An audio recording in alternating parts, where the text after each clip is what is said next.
What's up, everyone? Much like with Game of Thrones, the leaks and leaked information, aside from the pictures, are starting to pour into my DMs over on Twitter. Speaking of which, make sure you go follow me at Sir_Hunter Dragon Daddy. In this video, I want to discuss some of those said leaks, but before I jump into any of that, please do me two massive favors. Slap a like on this video, a like goal is going to be 420, and also make sure to subscribe and turn those notifications on. Also, take this information with a grain of salt, because it may be a load of horseshit, but nonetheless it serves our purposes in entertaining us throughout the long night.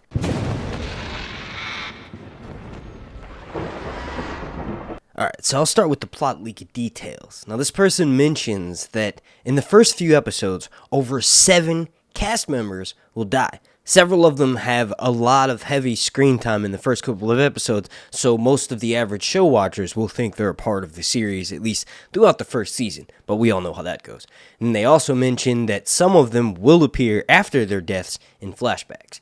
And then the second thing they mention, and this is from someone else actually, is that in episode 1 alone, over 5 different named dragons appear. So that means 5 different dragons that will be named. The writers will, I guess their personality will be shown on screen and we'll get to, hear their name mentioned. But they also mentioned that more of them, even more, in the first episode, are shown in the dragon pit. We'll get to see the dragon pit. We'll get to see the interior, which is something we kind of knew. A lot of the shit is shit we already knew, but, it's the fun of this. It's just entertainment throughout the long night.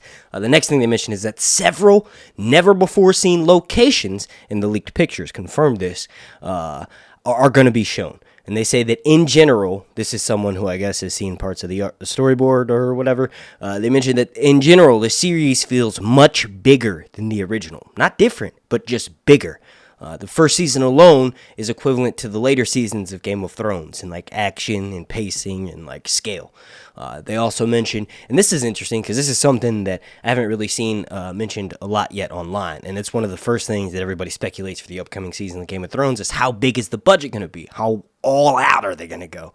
But they mentioned that supposedly it's going to be $75 million with the option to expand in post if needed for CGI. Now, that's fucking awesome because for the last season of Game of Thrones, I think it was somewhere around 90 to 100 million. And that may or may not have been including the actor's salary. And then continuing ahead a bit, this video wasn't going to be very long, but these are some leaked scenes. This person mentions that there's a scene in which a child with white hair is being chased down a hall. Another man grabs the child, and then the scene ends in a woman screaming and someone being chased through a crowd with Kingsguard in tow. They mentioned that the scene is filmed inside Linden, hasn't been filmed yet, and will require 50 extras. Horses are used in the outdoor scenes and part of the interior shots, and that it will take 4 days to shoot, and the casting call will be announced in the next few weeks. And then this is also, most of this information is from different sources, but the next scene that I have leaked to me is, make sure you go follow me on Twitter, Sir_Hunts. The person mentions that this scene uses stuntmen with the experience of something called a tuning fork. I actually had to do some research on this. I've never actually heard of anything called a tuning fork aside from something that's used in music to tune your instruments. It's actually a stunt equipment, and it's something that was more so recently in the past couple of years used in Maleficent with Angelina Jolie's character when she's used to fly around, and a lot of the other Fae in that movie, they have close-up shots of them moving, and it looks as though they're moving, weightlessly in the air. So that is apparently something that they're going to be using for this new series. And even if this information is bullshit, if someone from the show is watching this, y'all should, because that shit looks amazing. If we get close-ups of someone moving, maybe they're much more in tune with their dragon than Daenerys is, so they're going to be able to do hairpin turns and more like an experienced fighter pilot, as someone like Daenerys who was just kind of thrown into it at the Pits of Daznak. Remember, that was season 5, so she really had only been flying for a few years. In the books, that's all she's ever done is in the Pits of Daznak. She hops on Drogon once, and that's it. So yeah, that's something that I do hope is true. But apparently the thing is called a tuning fork. It was used in Maleficent, and because this person thinks that the tuning fork is used, it's going to be a dragon flight scene, and that there are no pyrotechnics that were used in the entirety of filming. And it took place over several weeks, but because there were no pyrotechnics, they believe that it's some sort of a dragon flight scene, just basically showing off what they can do with the CGIs. And then apparently it was one of the first things that was shot at Linden, the new set that they build for House of the Dragon. And then this is the last thing that I want to mention for this video. This is the third scene.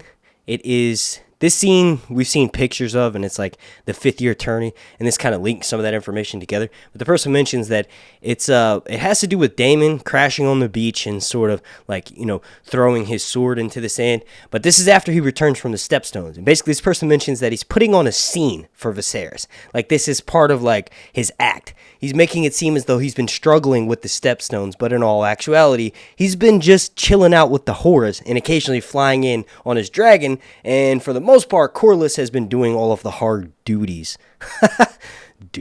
And then they say that, Daemon basically has been doing nothing in the Stepstones except for managing to put on a campaign of fear, torture, and brutality. It's interesting because that scene I've been trying to figure out. I said it looks like he's mourning the death. Maybe he's heard the news of the death of Viserys.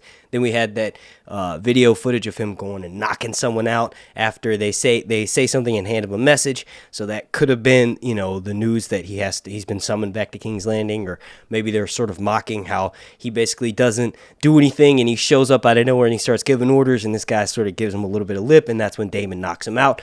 But I don't know. I think there's some validity to that. Obviously, that's totally in line with Daemon's character. Maybe he does do something initially, but Corlys's fleet is the best in all of the Seven Kingdoms, so it overpowers whatever resistance they did initially get in the Stepstones. But I gotta go. I gotta go give my baby his bateau. I want to thank you all so much for watching. If you could, please slap a like on this video. So like goal is going to be 42069. Also, make sure you subscribe and turn those notifications on. Remember, my name's Mark, and this has been Sorensen. Thank you all for watching. Reviews, long night.